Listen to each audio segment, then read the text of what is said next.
Lawrence Romanosky and Aidan Goss from Calgary, Canada, and the car we have behind us here is, of course, the iconic 1963 Corvette Split Window Coupe. It came from California. It was purchased in 1971 by the current owner, who is a physician and kept this car in Canmore. And for those who don't know Canmore, this is a mountain town about an hour from Calgary. So the story that I've got from him, and I apologize if I've got some of these details a little bit wrong here, but is that he knew somebody at a dealership somehow. It was a family friend, I believe. And he was told that there was this Corvette at the local Chevy dealers in California, and he bought the car there in 1971. Okay, so it would have been a few years old. Well, from '63, so 8 years old or so, and it was a used car when he got it. So he moved the car to Canada, and then used the car as it was from 1971 to around the year 2000. And in the year 2000, he undertook a restoration of the car. Not a ground-up restoration, but let's call it a cosmetic restoration and mechanical refurbishment that took a couple of years, and that he would have spent approximately $70,000 on at that time. And that included a complete body restoration with new chrome and rubber tires. It included new interior, new carpets, new upholstery. It included a rebuild of the 327 engine, including a replacement block, and assorted other details. So he would have spent around 70 grand in the early 2000s. We have a stack of invoices for all this work. Though all the restoration invoices were kept, and they'll be in the image gallery, so you can review those. And then the car is more or less in this condition for the last 20 odd years. Although the transmission started leaking, and he did have that rebuilt in around 2015 or 2016. So basically what you're seeing with this car is a almost 25-year-old restoration that's holding up well, with the car that's been sparingly driven, well, its whole life, or at least since 1971. And then the only real major thing would be that there was some wiring issue that was resolved in the engine bay, and there was this transmission rebuild. Other than that, just normal servicing. But the bulk of the work, of the refurbishment work, was done in and around 2000. There were notes in 2000 that, this job is way bigger than we thought, and we can't do it for the quoted amount, and it's going to be a lot more, as there is with virtually every restoration. Anybody who's ever done it knows that. They did say that there was some accident damage in the rear that was not repaired very well, and that the increase in the restoration cost was due to that, and it was done properly. So we know there was some work, fiberglass work, in the rear of the car. A paint meter doesn't work on fiberglass, so I can't test that. And so we have examined it very carefully with video. We'll do that in a minute, and with photographs, and underneath the car. What I didn't see is, I didn't see any indication that the frame of the car has ever been touched. Okay, so we've got some damage to the fiberglass that was repaired, then re-repaired to a higher standard in around 2000. I don't see any work that's ever been done to the frame of the car. Okay. Another note is the odometer in this car never worked. It is showing 15,000 miles on it, but that isn't true. There is a note in one of these appraisals that in this appraisal is that there was an additional, I think, 58,000 on the car. I don't know where that number comes from. I can't substantiate that number. It was just in the records. And the current owner of the car drove it very little, and he's put forth numbers of maybe between 10 and 15,000 miles. So I believe that this car has something in the vicinity of 90 or 100,000 miles on it. That's my best guess. We can look at the interior a bit closer. We can look at the rubbers on the pedals, which show wear that I think corroborate that. I think, and if you look underneath the car, I think that it looks like a 100,000 kilometer car that hasn't, or mile car that hasn't had a restoration, but is driven in nice weather. So I believe that this car, this chassis has about 100,000 miles on it. I believe the engine has about 15,000 miles on it. The gearbox has about 500 miles on it, or not even 500 miles on it, okay? So that's the best I can do with the information that I have. And the owner wasn't too fussed about it because he just had a nice Corvette to drive and didn't really care what the mileage was. Okay. So let's go to, that's about this car. So we know the chassis has not been restored, but it's never been rusted or repaired. To the best of my knowledge, looking at it really close, we'll go up and look at it later. We have some accident damage when it was new or nearly new. We've got a proper body restoration in and around 2000. We have a mechanical refurbishment at around the same time. We have new chrome and glass and other things along with the paint in 2000. We've got regular maintenance for the last 25 years, with the only exceptional thing being a rebuilt transmission in the last couple years. Okay, so that's what we know about the car, and we have the same owner since 1971. Okay. So for the paint, we've got a 25-year-old paint that is holding up well. What I like about it is that it's 25 years old. After 25 years, if there were any real big sins, they'd be showing up right now. By that I mean if there was a lot of filler, if there was a lot of problems, the solvents dry out and the filler starts to crack, and you'd see cracking, you'd see pieces falling off of it even. You'd see evidence of poor quality workmanship. If you do a poor job and wait 25 years, you'll see it in the car. So with this, I don't see any problem areas or evidence of accident repair. Though I know there is some, I don't see any evidence of it. I wouldn't be able to tell if not from the records. And I don't see any real problem areas. That all being said, the paint was done to a good driver standard, not a show finish. So if you look at the paint carefully, you will see a little bit of orange peel. You'll see evidence of use for 25 years. We'll go and we'll show you the chips and so forth. We see various changes in the light. Some of it's a little bit smoother than others. Some of it's a little bit drier than others. Some of it's perfect.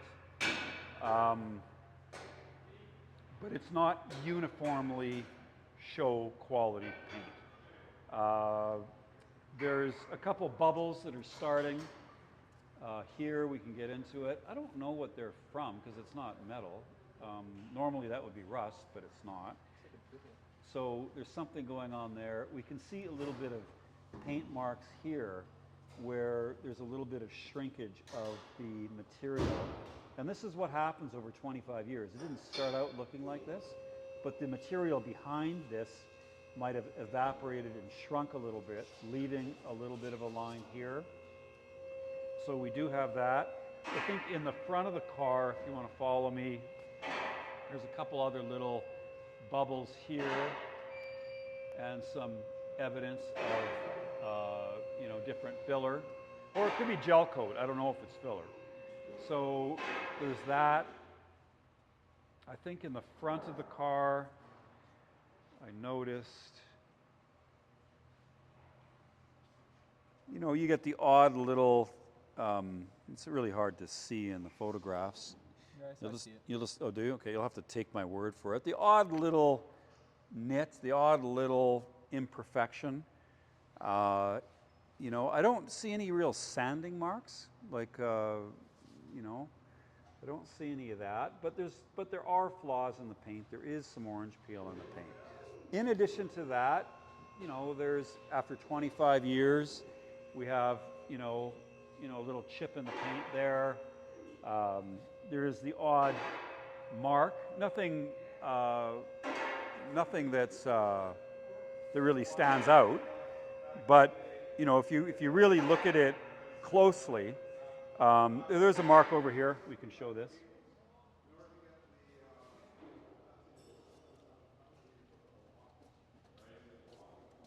No, there's a little bit of scrape on the rear fender. I think that'll actually polish out.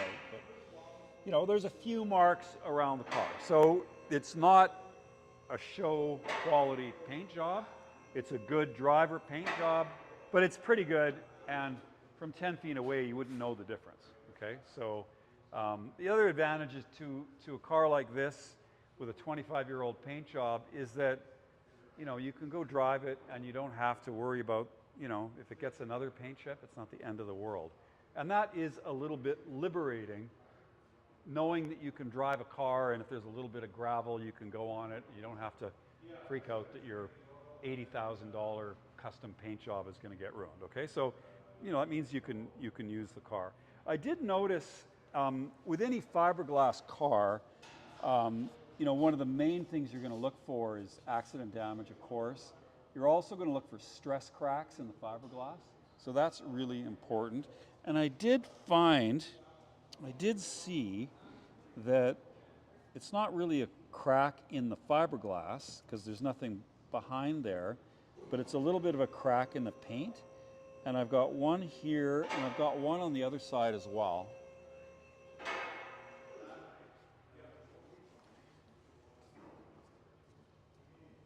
One there. So I'm not sure what that is. It's the fiberglass isn't cracked. It's not damaged, but there must be a bit of a stress point with the design of this body that makes the paint crack a little bit.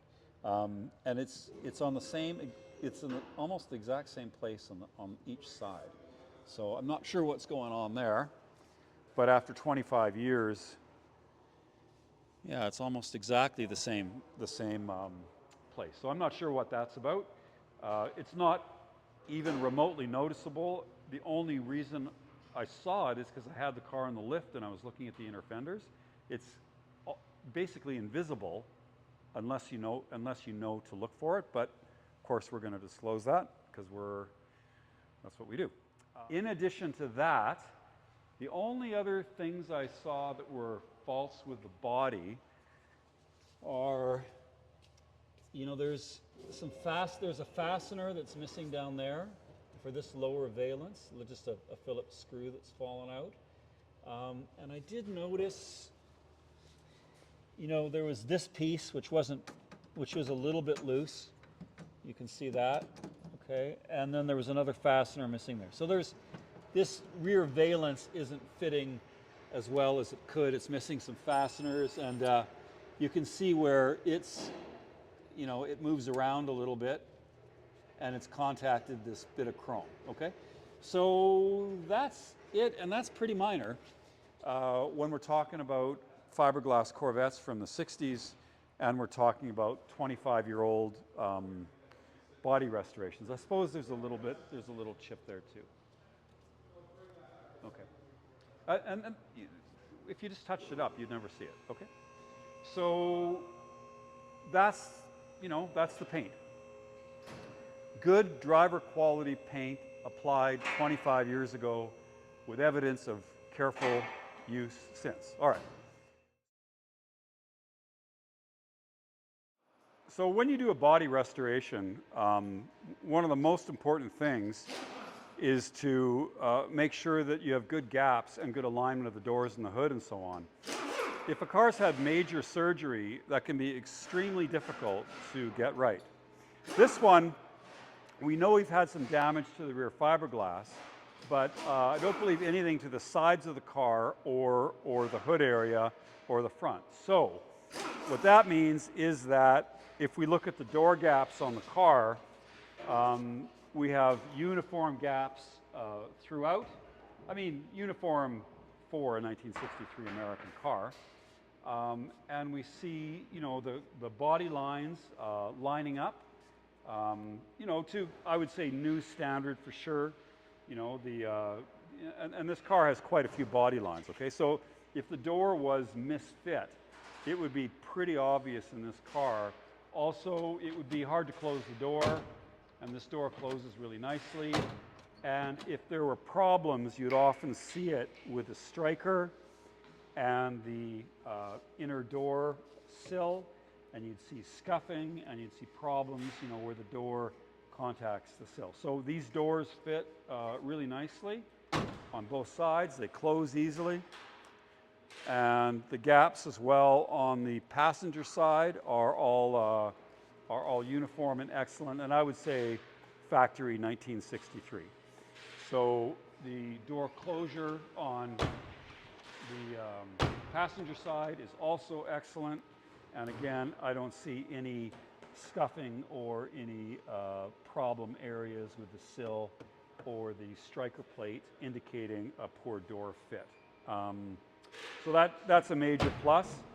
And if we go pop the hood, well, we can also look at the hood gaps as well. And we see that the hood is centered in the aperture. We see even gaps around all of the hood. We see even gaps on the headlights. You know, the headlights are all, the covers are all sitting flush with the bodywork, and the character lines kind of all line up. So body fit for the panels is all, you know, excellent with this car. Let's have a look at the bright work. So it's a combination of original and also new pieces that were bought in around 2000. So windscreen surround, all looks good. It's all lining up properly. All the pieces are there. And the rubber is still reasonably supple. For the windshield itself, I guess we'll cover that under glass, but it looks like an original windscreen actually, because it has quite a bit more chips in it than the paint. So I suspect that is, I don't know that, but maybe it would have a sticker on it if it were. Oh, there's something here.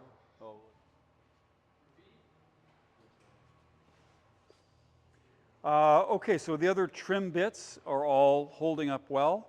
We don't have any major discoloration or fading. The Corvette emblem is still bright.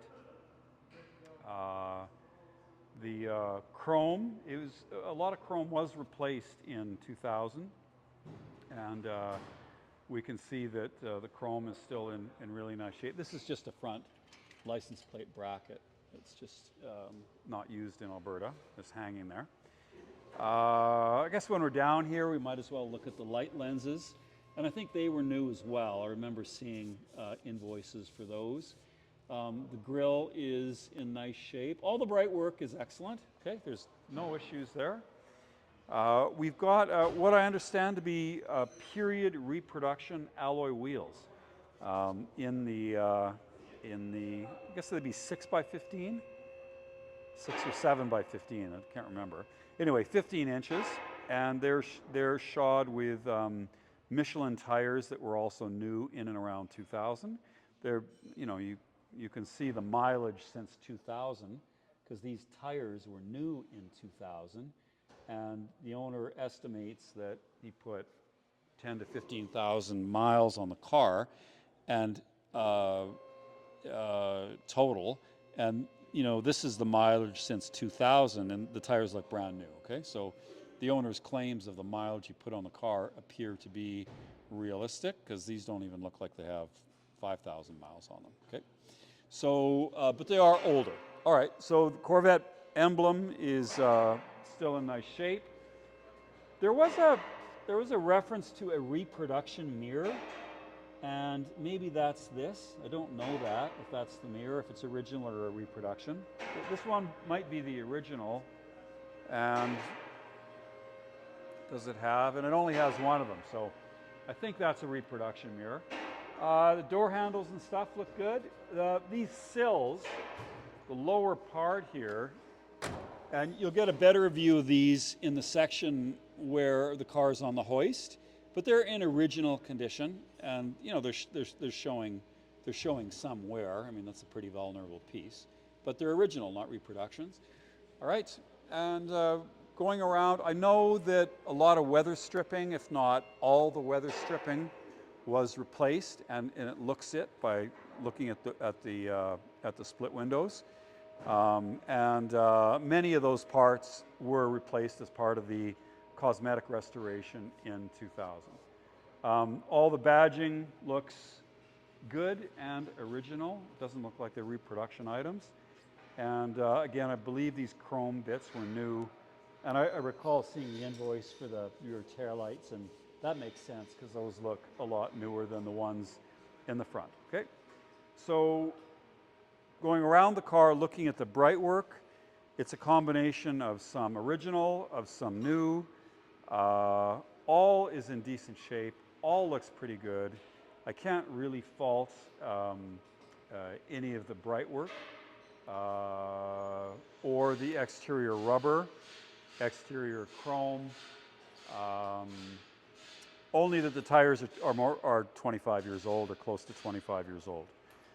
But still work fine. They're not dry cracked. Of course, the car has been garaged the entire time. We did have a look at the windscreen. It does show quite a few pits, especially around here. Maybe it just got unlucky one day.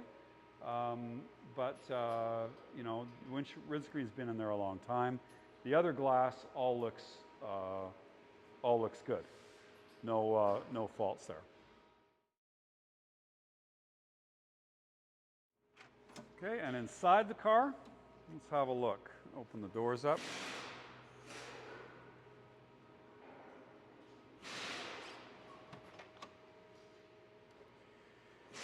So we know that, we can just get in here and have a look around. We know that there was interior work done in around 2000, which included new carpets and reupholstered blue vinyl seats. I guess looking at it now, I don't know if this piece is original or not, but the armrest is a different color than the dark blue vinyl. I'm not sure what it have been originally, but that's what we have now. And we can see that we've got the original finish on the glove box and the center console and so on, and all of that looks like that's all original and it's untouched, as does the dashboard. And the only real flaw in the interior is that you can see that there is some cracking of the vinyl in the dashboard. That hasn't been touched. Okay, so that would be something, that would be, if you're looking to improve this car, I wouldn't touch the body or the chrome or the glass, or I wouldn't touch any of that. But the dash is something that that could be improved. And the windscreen is pretty old. I mean, it's fine, but you'd be surprised what a fresh windscreen can do to a car. It really kind of brightens it up. And you might have to, not sure about that, but you might have to take the windscreen out to replace the dash anyway. Well, maybe you don't on this car. And maybe this part actually doesn't need to come out or be replaced. It's just the binnacles that need recovering, and that might make it a lot easier operation than trying to rip everything out. Okay, but anyway, the flaws are this crack in the dash, and we've got some wear on the top of that binnacle. So the dash problem is really just the binnacle tops, and we do have some wear to this piece, but I do have a spare one of these that's in better shape. So I do have this this glove box, which is in a little bit better shape than the one that's in the car, and this is included with the car should you wish to put it in.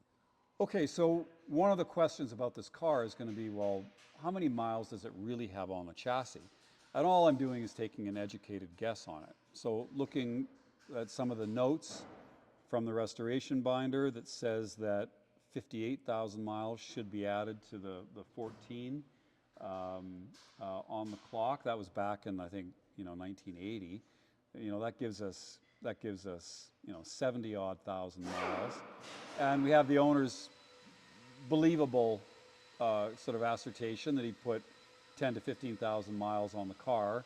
That's 85,000 miles, and maybe it's somewhere between 85 and 100,000 miles. But one of the things we can do is have a good look at all the original parts of the car and see if that sort of jives with around a 100,000 mile car. I know from looking underneath the car, it, in my opinion, does. But we can also look at the pedals here. So if you get a really good look at the wear on the pedals, those are obviously not 15,000 mile pedals, but 100,000 miles appears believable. And just get right in there and look at the gas and the brake.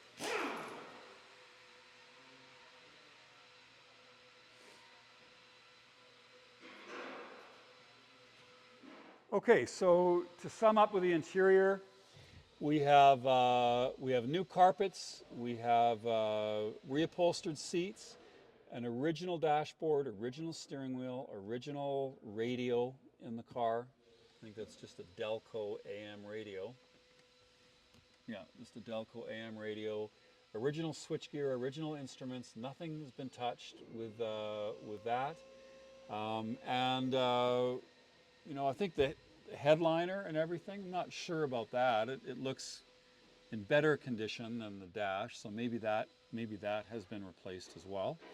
And that was done about 25 years ago, and it's holding up really well. We can get a shot of what's in the back here, and we can also undo this tray, and we can see the original compartments for the jack and tools and so forth. And I don't know, I haven't seen any tools for the car, so that's a question. Don't know about that when we're shooting this. Anyway, it looks good in the back here. No evidence of water staining or water leaking from any of the window seals, etc. And the car presents, really nicely in the interior. Okay, and then we also have new seat belts that were part of that cosmetic restoration in 2000 as well. Okay, so those are redone.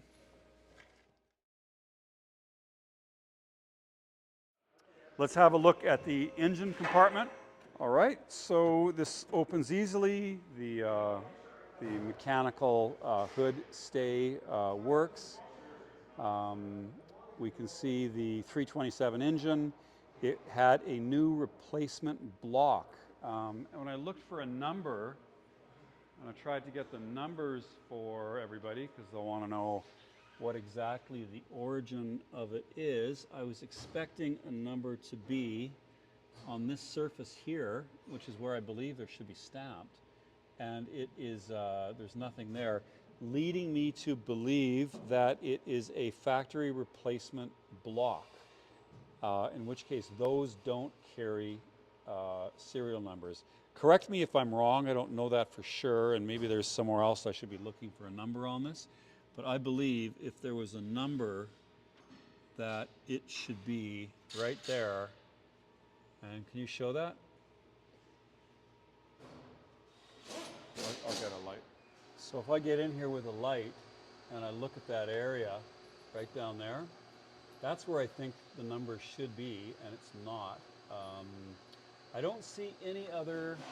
I don't see any other marks that are meaningful on the block, so I can definitively tell you what the origin is. So I'm going to go with that. It was just the replacement block that was purchased from GM. Otherwise, we can take a look at the carburetor. And again, I'm not a Corvette expert, but let's get a close look at that carburetor. I believe it is a Carter.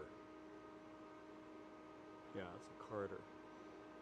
Okay, so maybe just get the shot of that from the other side. And we'll try to put the exact model of that carburetor in the notes. But what I can say is it doesn't leak like a lot of the old carburetors that we see. Okay, so that's that.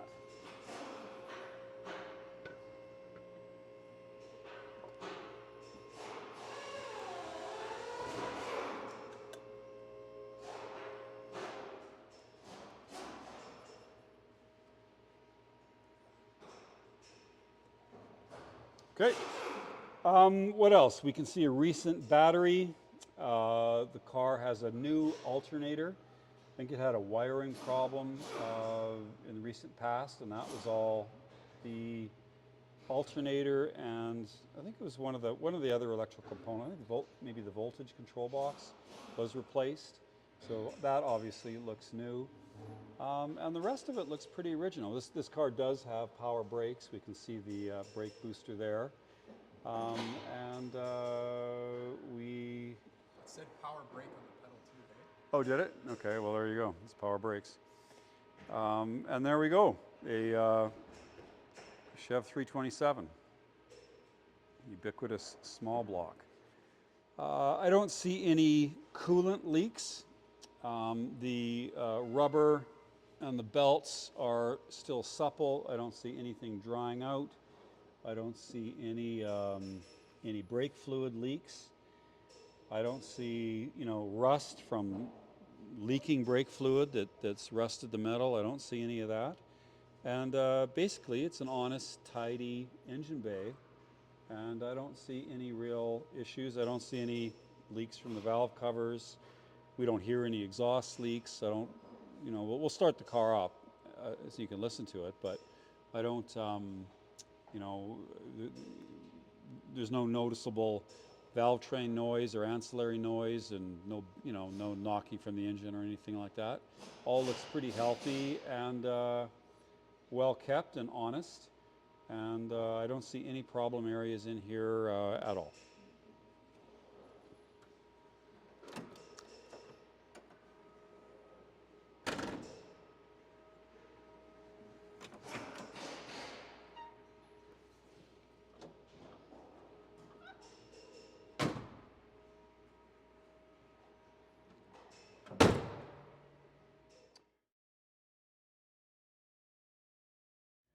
Okay, so now we have this 1963 Corvette split window coupe up in the air, and this gives us a really good opportunity to take a really close look at what this car has been through its entire life. So we'll pay careful attention to the lower bodywork and to the integrity of the steel chassis.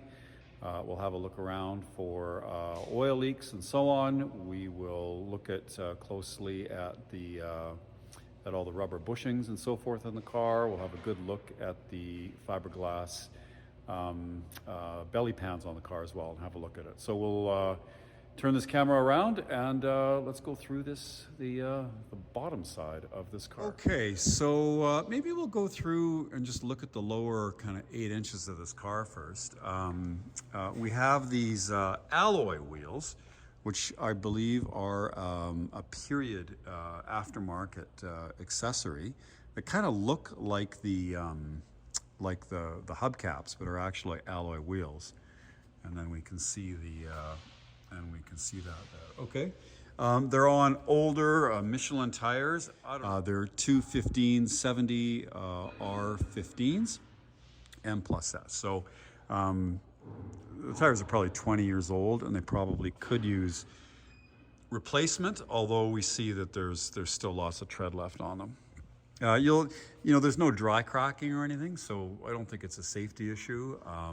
You can still drive on these tires, but modern tires would, of course, have less road noise and be quite a bit more comfortable. So I do recommend you change those. All the alloys look to be in excellent shape though, okay? So we'll just do that. We can get a good look at the sills, and we see this chrome molding is original. It looks in pretty good shape. We get some light pitting from it. We got the odd fastener that's missing, or maybe they just did every second one. I'm actually not sure about that.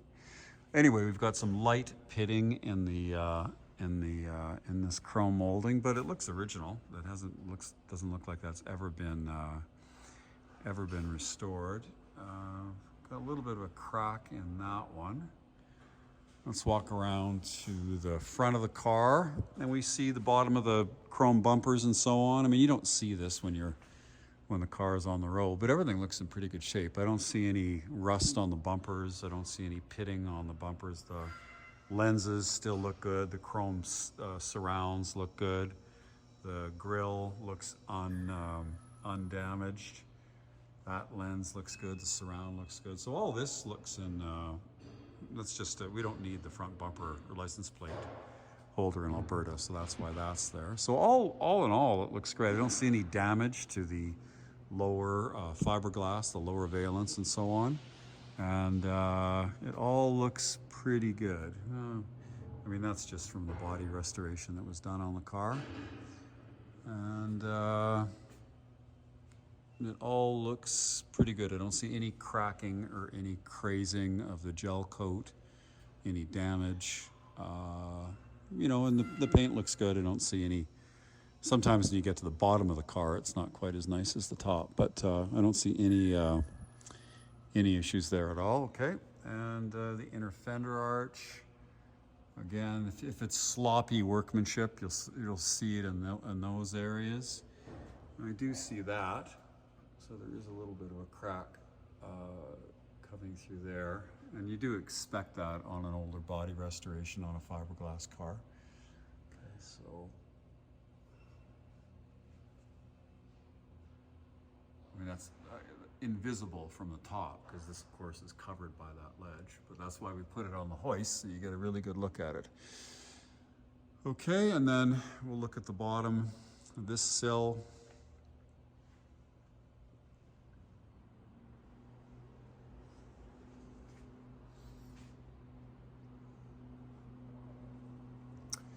And the rear body work. You can see a fastener missing there. You can see that split there for some reason. Bumpers look good. There's no, just the odd little chip out of the bumper, but the lower bumper. But it still looks good. All this fiberglass in the back looks in nice shape.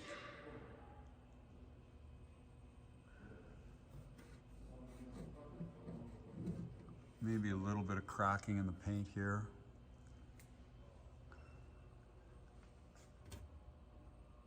A little bit of a crack there.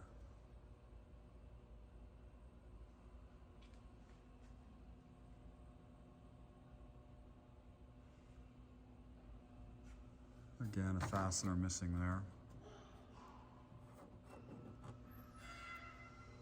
But all in all, pretty good. We'll show the inner fender arch there.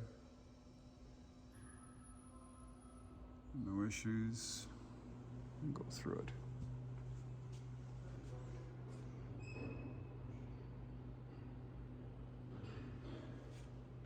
Well, I guess we got another little crack there. Again, invisible from the top, but because of, it's obviously covered by this. but underneath you can't see that. So on both fenders, it's got a couple hairline cracks. Okay, otherwise, the body restoration is holding up really nicely. Okay, so that's the sills, the wheels, tires, and the lower bodywork. All right, so let's have a look at the frame. And this frame's never been restored, at least I don't believe it has. And we still see the remnants of the black paint on it and on the suspension components or something. I mean, it's tough to go back, 70 years or whatever, and tell you exactly what's happened to this car. But the owner bought it in '71, and I know he didn't restore the chassis. So presumably this is the original chassis finish, which has just got a very slight dusting of surface rust, but is mostly you can pick out the black paint on it. So let's just go through. Now, I do not see any evidence of collision damage. I don't see any evidence of any welding. I don't see any soft metal whatsoever. This is all totally solid. I don't see any issues. These are all the factory welds. I don't see any issues here. The chassis as well. Just go through the other. If it was going to rust, it would probably be in this area here in the wheel well, where it might collect some grime and so on, and all that's just totally solid in there. And then let's see what's back here. And again, this area here would collect a lot of gunk, and if it were to rust, you'd see it up in there. Okay, so we have a car that almost certainly has never been driven in obviously the winter, or probably even wet weather. So this is a normal amount of oxidation that you get just from water in the air. Okay, and look at the cross members, and they all look good. No damage, no rust. Okay, so I mean that's the main thing, isn't it? When you buy a car like this, that means it just doesn't have to come apart, which is a six-figure bill by the time you get it back together. So the chassis is excellent. Okay. Next, we can go look at all the suspension bushes and so on. So let's go do that. And this car has had servicing as it has been needed, but has never really been restored. Okay, so we see well-greased nipples.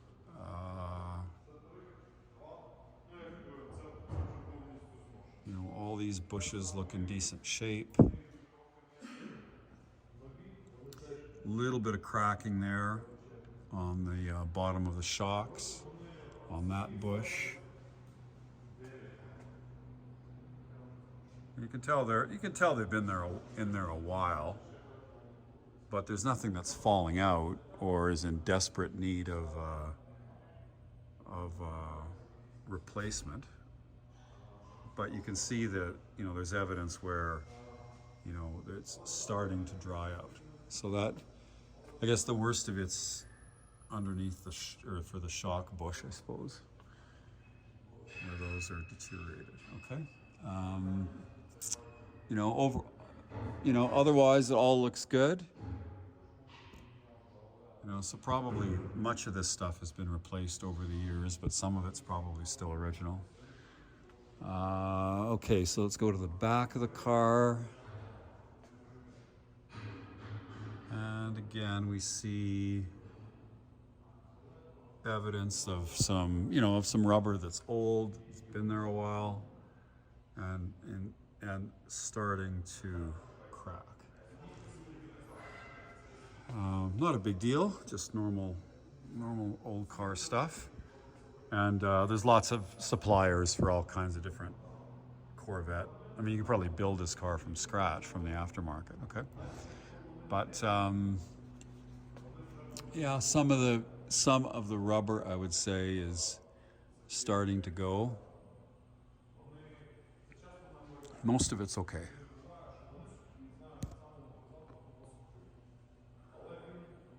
All right. I don't see any big leaks. It didn't leave anything on the floor. You know, I'm sure it leaks a little bit. A little bit of oil in the bottom of the transmission pan.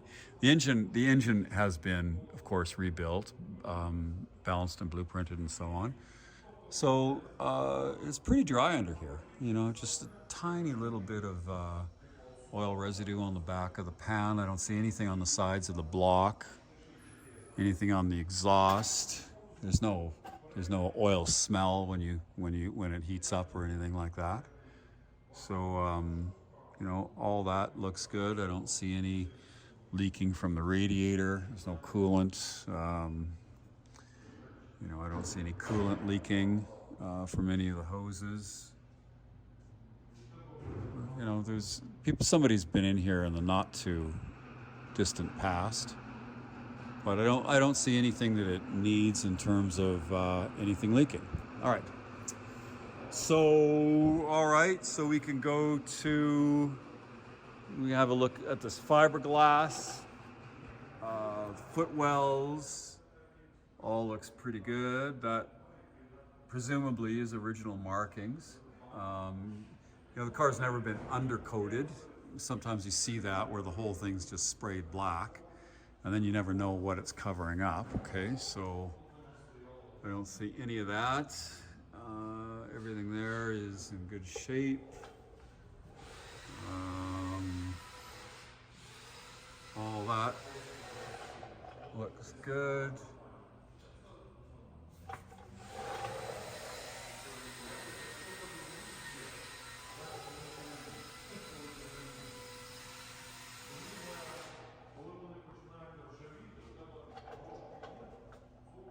And we do have something here on this corner. A little bit of a split there.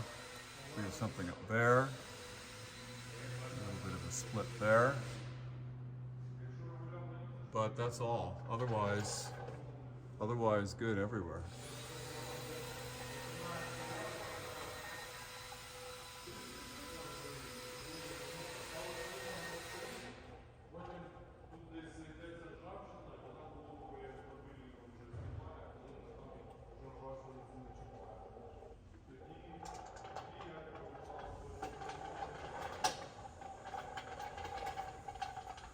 Okay, so a largely original car that's had some maintenance, but the chassis never been restored. It doesn't look like so in my opinion. A very honest car. No attempt made to, you know, conceal anything or undercoat anything or you know, make it look pretty for photographs, when all you wind up doing is spraying a bunch of gunk on it that somebody's going to have to take off anyway if they really want to do the job perfectly. So that, in my opinion, is better than, you know, something that looks good at 72 DPI to sell a car, but then you get it and it's coated with a bunch of junk. Okay, so it's honest. I don't see any rust repair. I don't see any damage. I don't see any real problem areas at all. There's a couple little cracks in one of the fiberglass floor pans that could easily be patched. The underside could, you know, you could pretty it up if you wanted to. There's lots of, you know, we have processes to pressure wash, to cryoblast. We have like an acid solution which kind of neutralizes the rust. There's, you know, all kinds of different coatings depending on what you want to do and how maybe you want to preserve it. But Calgary is very dry, so we just, you know, we don't have a problem with rust accumulating on these cars. But anyway, you could make it prettier if you wanted to, but when you're buying a car, I would suggest that an honest presentation that hasn't been doctored physically or digitally, as can be the case, is would probably give you the most confidence when you're buying a collector car. So all this looks pretty good. It's honest. You know, that it shows an original unrusty chassis. You know, there's some rubber that could be replaced in it. You could detail it more and pretty it up if you wanted to. But all in all, it shows a very straight, honest, well-kept, and original car with all the basics in really great shape.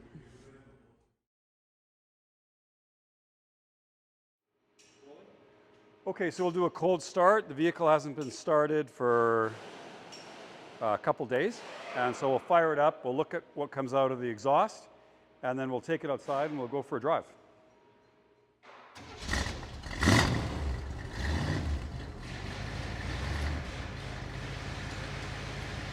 And we'll put the microphone in various places around the engine. Listen for exhaust leaks. Listen for valve train noise. Ancillary noise, water pump.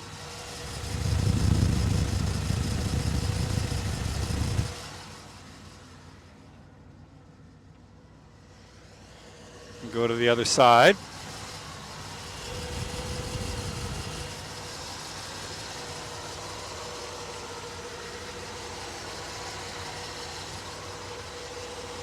Hey, everything looks pretty good to me. Quiet, smooth operation, nice idle. You heard it start up instantly. No noises from the water pumps, bearing noises. Alternator's brand new, no exhaust leaks. Looks excellent to me. I can't fault the way it runs. All right, let's get inside. Okay, so what can we've been idling for a few minutes here. We've got oil pressure, which is right at over 60 psi. We've got the ammeter moving, but it's at the other side of zero. Not sure what's going on with that. We almost have no gas. Idle smooth at about 1,000 RPM. We still don't have any water temperature in here. And what else have we got? Wipers, they work. Wipers work. And we have a squirter on the wiper. And I think something's trying to do something, but I don't think there's any fluid in it. Yeah, I can hear the motor for the squirter going, but nothing's coming up. Mileage is 15,414. We know that doesn't work. And I guess we'll see about the clock. I won't hold my breath on that. Fan works. That's the air direction. And then this radio. My goodness, look at this thing. Oh, it's an AM FM radio. Okay, that was just AM. Do not know, it doesn't appear to be doing anything. Okay. And parking brake off. Okay, so let's go. Reverse. Low. Is that drive? That's drive. That's neutral. And that's drive. All right.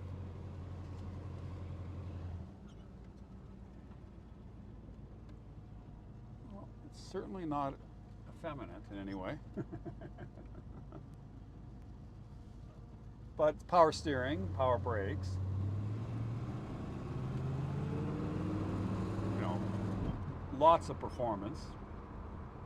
The shifting's rather abrupt. And the transmission's just been rebuilt. So it's a very solid, positive shift. Well, the first impressions here are that it's a Corvette. It's got a wonderful view down the hood and the V8 Verbal and so on, and it has lots of performance. Okay, so the real question for me, never having driven a C2, and never having driven the Powerglide, the 2-speed automatic, was what it would be like. We had a C1 Corvette 4-speed and a C3 4-speed in the last few months, and so we spent quite a bit of time between those, but never actually driven this car or this gearbox. So I mean, the one thing that's really obvious is that the gearbox doesn't really detract from this car. I thought it might. I thought it'd be like, I read about the original Corvette and it only had a 2-speed, and Zora Arkus Tuntoff wanted it to be a racing car or a sports car, and sports cars had manual gearboxes, and they tried hard to make these things with manual gearboxes and so on, and get rid of the 2-speed. So that's, I think, where coming into the car, that was everything I had read. And no doubt that's what other people read too. So when they see a car like this, oh well, it's a 2-speed Powerglide. But you know what? I'm here to tell you that it's got, the engine has so much torque that it's not like you're missing anything in terms of performance. It's still, for driving around the street, it still has lots of guts, and you still get the full-on Corvette experience. I mean, you can take the Powerglide out and replace it with a GM 4-speed transmission. We had a guy who did that with our Nova SS Coupe, which started with the same engine and gearbox as this, but he put in a 4-speed. I think it was from a mid-'80s Oldsmobile. But I don't know, the car wasn't appreciably different to drive, I don't think. You drove it both. And, this is one of the very few 327 split window coupes that's going to have the 2-speed in it. And I think actually that's in the car's favor. And it's got lots of power, and the engine has so much torque that you just don't miss the ratios. So that's what I have to say about driving the 2-speed Powerglide. It doesn't feel, the car doesn't feel slow. It doesn't feel limited. It's a pretty abrupt shift, so I guess you feel that. But otherwise, performance-wise or driving-wise, it feels good. Other impressions are that great visibility, even in the rear with a split window. Nice cabin, a lot more room in this than a C3 or a C1. The interior stays really cool. I don't get the engine heat in the cabin. And so it's actually a pretty comfortable place to be. Easy to get in and out of with the doors that wrap into the windshield. And this is a nice cabin and a nice experience. And driving the car around is really evocative and of different era and so on. So anyway, this car as it is doesn't need anything. You don't need to do anything about the gearbox. What else can I say about this particular car? Well, it drives straight, it brakes straight. I don't hear any. There's no vibrations from the brakes. I don't see any pulling from the steering. There's no drivability issues with the engine. I'm going to go on the the freeway, and get it up to speed here. And,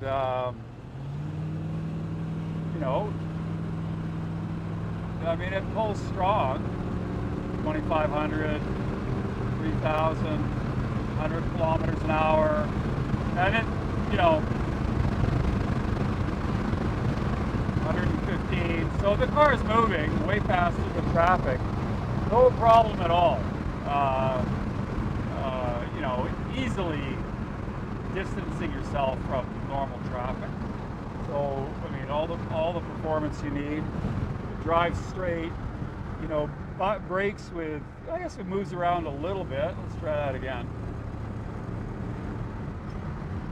It's hard to tell what the road is. The road is cambered because of the trucks. But certainly there's good pedal feel. and brakes with authority, and you know, the steering is you know, there's no play in the steering at all, and we'll just brake to a stop here. Yeah, so that it's got, you know, powerful brakes for sure, and you can hear the kind of the positive engagement of the different gears. But you know, we've now been running for 15 minutes or so. We've got 30 psi. We still don't have any temperature, and so maybe this gauge isn't working. I'd expect to see some. I don't know about that though. It could just be low.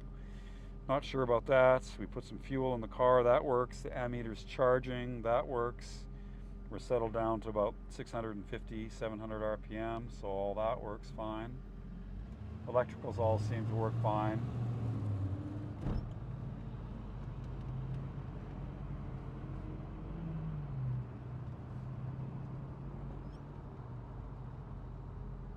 Nice, cool, charismatic car. I mean, you can see why. You can see why it's so collectible. You can see why, you know, the C2 is probably the enthusiast favorite, and you can see why the split window is the favorite of the C2s. You know, it's a special car, but also I would say it's more livable than a C3 because there's more space in it, and more modern than a C1. So of the, you know, of all the Corvettes,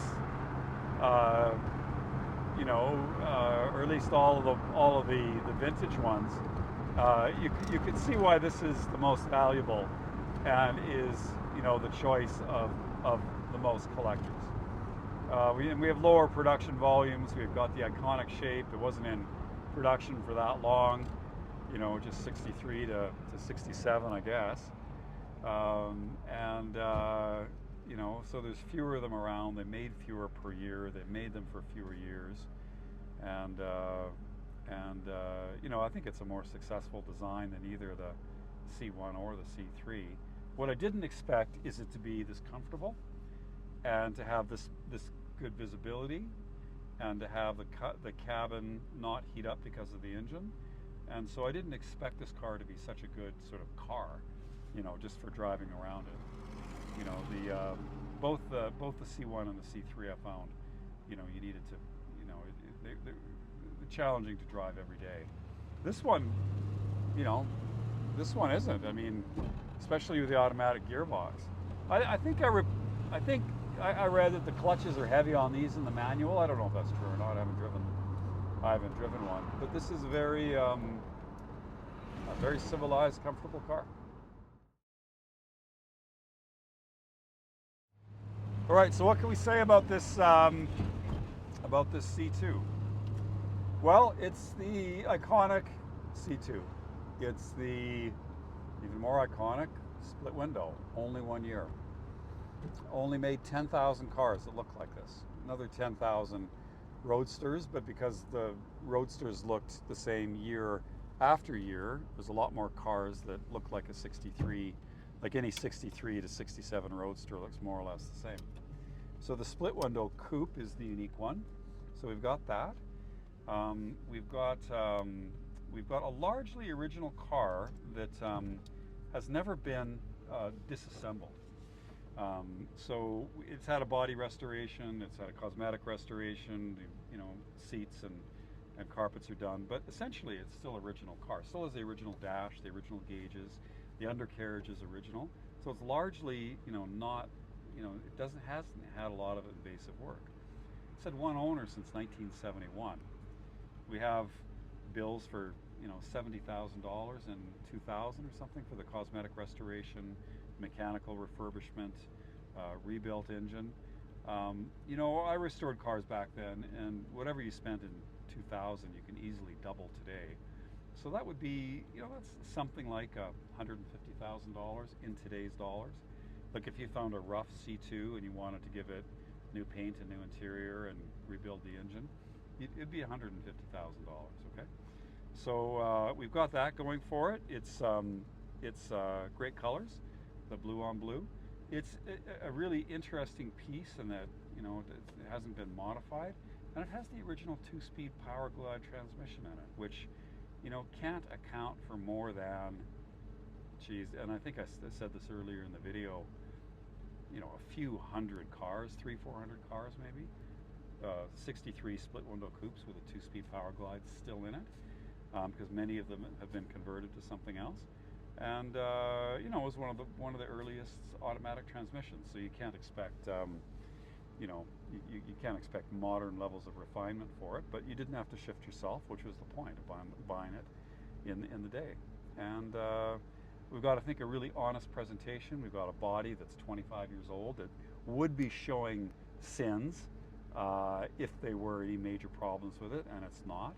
We've got a car that's a driver. It's got some pits in the windshield. It's got some road chips on the front. It's got some wear on the dash. In other words, there's nothing preventing you from just getting on the road and driving the car. And there's a real argument for that.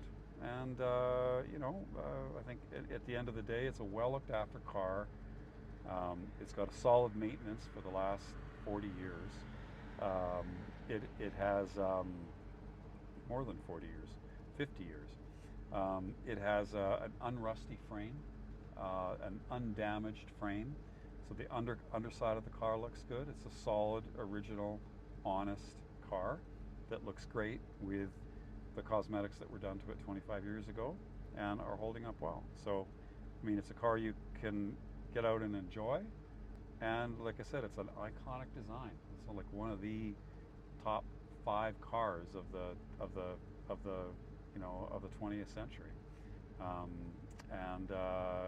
It's a special thing. So with that, Lromanosky and Aidan Goss from Calgary, Canada. This car is a Bring a Trailer, and hope we've done it justice and gone through all the important points that any prospective purchaser or bidder would look for. And with that, please like and subscribe, and have a good day. Thanks.